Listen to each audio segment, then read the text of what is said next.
Kittens, in this video, I'm going to speak about the benefits of living alone. Now, I can understand, I've heard that some people say that you shouldn't tell people that you live alone, but I've set up my house in such a way that I do make it as secure as possible. And also in regards to where I live, obviously I cannot tell you where I live exactly because of domestic violence. So that's why I live in Melbourne, Australia. Or sometimes I might, say I live on Earth, and that's all the information people need. However, I've talked to friends. I actually even spoke to a lovely friend of mine from the past. I don't really see this person anymore. I think they had an interest in studying to be a police officer, but they couldn't continue because of their health. So that lovely friend did give me some tips in regards to, securing your house and all that sort of thing, to keep your house safe, sort of thing. But I've learned a few things too. So, let's just say the person has told me about how you can have certain things around if someone becomes an intruder in your house to protect yourself, I'll say. And, you know, in all honesty, about living alone, I love living alone. I love having my own space. Also, as a content creator, it's good because, you're not sort of having to, let's say if you live with, roommates, you're not having to say, can you turn the, tally down? I've got to record. And you have your own space. The good thing about it is that your house stays clean and you generally know where everything is, and that's important as someone legally blind to know where your items are. Nothing worse than when you have people come into the house and they put something away. Like I had that the other day with, the strainers, which is a cooking item, and it was like, where did that strainer go? Because someone had put it away, but you know, that's why I say to my workers, if you put things away, you need to tell me about it. So then I don't, spend 4 hours looking for it. So, especially if it's something you need, let's say while you're cooking and stuff like that, or, important documents and that. But, I've put into place certain things to, you know, look after myself, and I'm also learning self defense because I think every woman should learn self defense. I think it's a really important skill to have. And my self defense teacher, you know who you are, is absolutely a lovely person. Thank you very much for you. And I'm learning a lot. I will be actually returning to self defense. I actually hadn't been doing it for a while because I'd hurt my back, but with the help of the physio and my instructor, I will be able to return. Probably looking at doing it after Easter because we're both busy until after Easter, and then I will continue with the self-defense classes because I think they're really important to do. So, I can't remember. I might have made a video about it, maybe on my old channel, but anyhow, I say, it's good to have an important clean house, but I've set my house in such a way that, let's just say, it would make it harder and more difficult for someone to come into the house. If you have things around where you have like an obstacle course, we're still keeping the place tidy, then that makes it more difficult. If you have like it really clean, it looks like a museum, then you're giving the intruder easy access. Also, to the building I live in is very secure, which is really, really good. And I'm looking at probably living in this building for at least 10 years. And then when I come into money,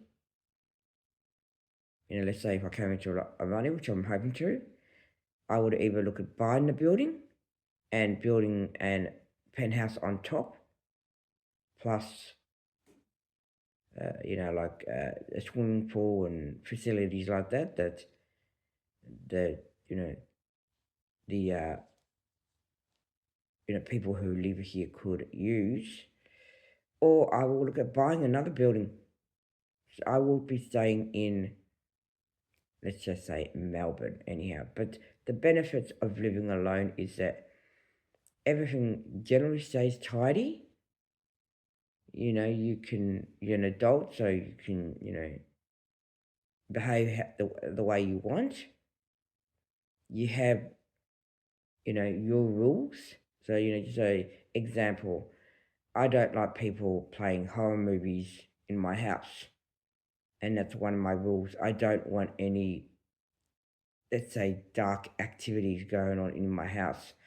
I'm a person that's only attracted to love and life and all the good things and all positivity.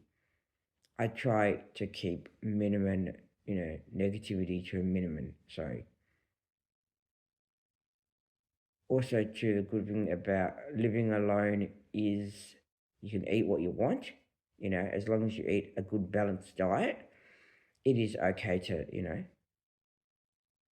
have the occasional goodies, and we are humans, and it's important to have fun. And the good thing is, I spend time alone, but I'm also in communication with people every day, and I've always got people coming in and out of my house. So, there's always activity going on in my house. So, I love living alone, and this is the first place I've ever lived alone. You see, in the past, obviously, I lived with my, mum and dad, and then for a while, I did live a short time with a friend, and then I lived with my ex-partner. So I've been living in other people's houses, so I've been living under their rules, and for the first time, I get to live under my rules as an adult, and it's the best thing ever. I love my life. Obviously I need more money, but I generally love my life and I'm generally happy. So, you know, you get to decorate the house the way you want. You get to make it your own space. Just say if you're into sort of, I don't know, you know, fluffy pink things, or you wanted the house to look like a Barbie house, you can do that within reason. Like, of course, when you rent, there's certain things you can't do. But, I'm looking at, this is my house, as I say, for probably at least 10 years. But eventually I'm looking at buying, when I come into money, and I believe I'll come into money, buying what I call my permanent residence. And I will be staying around the area I'm in because I love the area I'm in. And when I do come into money, I will also have a holiday house as well.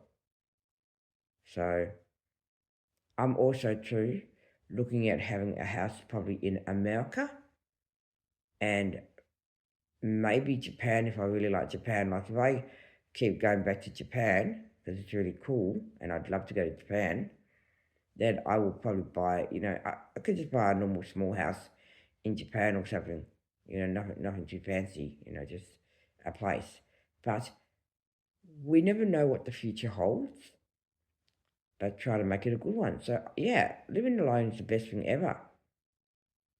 And as I said in a video before, I'm so thankful to the wonderful helpers that I have through NDIS because I need their support being legally blind. And I have a wonderful group of people through the NDIS, and now I have a wonderful coordinator. So, I do thank everyone from NDIS for their help, of course, and I've said that before. Anywho, please subscribe, press the notification bell, and I would advise anyone to live alone. But look, it's okay to live with people too, because I've done both. I've lived with people and that's been fine as well. So, I'm one of these lucky people where I could live with people or I could live on my own. And it's good to be flexible, because there may be stages in your life where you do live alone. And there may be stages in life where you do, you might have roommates. And that is okay. As long as the person that you live with, whether it be family or friends, roommates, they have good intentions. Meow, meow, meow. Kitten's a little song, and I do these little songs and I call them the subscribe song. Please subscribe to little old me. Please notice me and subscribe. Please subscribe to little old me. Please, oh please, subscribe. And don't forget to press the notification bell. Please subscribe. Dear kittens. Please subscribe and have a lovely day. Please subscribe. Meow.